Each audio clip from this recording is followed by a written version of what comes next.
She uploaded it at exactly 11:42 a.m. I was midway through a client meeting when my phone buzzed with a notification. The caption read, "Some husbands think they're irreplaceable." Smug. Self-satisfied. The comments were worse. Laughing emojis. Friends cheering her on. The kind of shallow validation that props up a fragile ego. So I replied, "Good thing I'm not your husband anymore." Then I locked my phone, excused myself from the room, and walked out before anyone could notice that my hands were trembling. Not from heartbreak, but from restraint. That was the precise moment I decided to stop being part of her story. We'd met 7 years ago.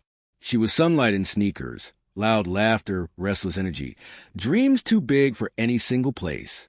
I was order and structure, the man who saved, planned, and built things that lasted. She used to say I made her feel safe. I believed her. We created a life together. Quiet home, color-coded calendar, promises that seemed small but felt solid. Until she got restless again. The signs came quietly. Longer showers. A new perfume she claimed a friend gave her. The phone turned face down at dinner. I told myself not to suspect anything. Doubt corrodes love, after all. But love can be blind, and corrosion never announces itself. It creeps in silence. The truth arrived in the form of a sound. Her phone pinged near midnight, the screen lighting up with his name. I still remember the message. "He's still asleep. You're perfect." My pulse didn't spike. My breath didn't hitch. I just stared at the illusion dissolving before my eyes. That night, as she slept peacefully beside me, I realized something cold. She had never truly been mine. Maybe she never even tried to be. I didn't confront her. That would have given her what she wanted. Drama, an audience, a stage. No, I stayed quiet. I watched. I listened. She thought I was clueless. She thought her lies were hidden safely behind passwords and clever rehearsals. What she didn't know was that months earlier, when she'd forgotten her passcode, I'd mirrored her phone to my laptop. I knew everything. Every secret. Every flirtatious message. Every rehearsed excuse whispered to her friends. Every late-night call to the man she called a co-worker. So I made a plan. First step, financial. The joint account she used for impulsive splurges became my quiet project. I moved the money in small, unnoticed amounts until only enough remained for groceries. The rest went into an account solely under my name. Second, emotional. She had no idea the divorce papers were already prepared. I scheduled them for the week after her big romantic getaway reveal, the Maldives trip she'd been bragging about for months. I let her dream about it. When I canceled the booking, I didn't say a word. I simply used a refund to buy a new car, a car she'd never stepped foot in. Then I went silent. Silence makes people uneasy.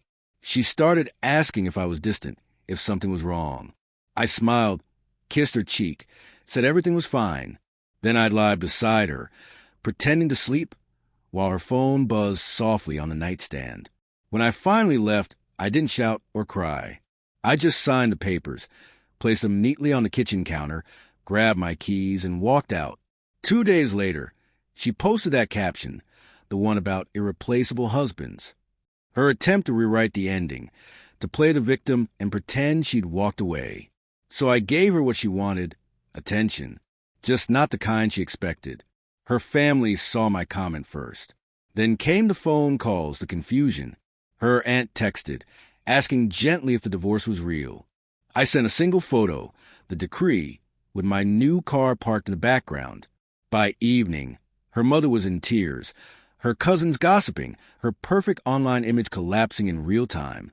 For once, she wasn't in control of the narrative.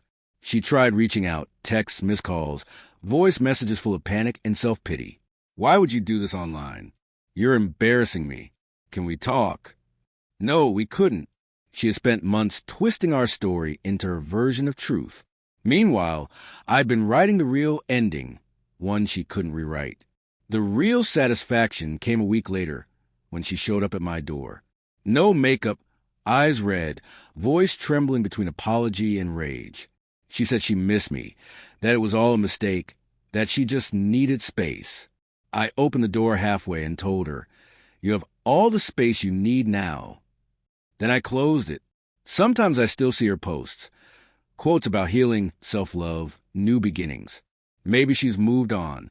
Maybe she's just pretending again. Either way, she's no longer my concern. Because yes, some husbands aren't irreplaceable. But some ex-husbands? They're unforgettable.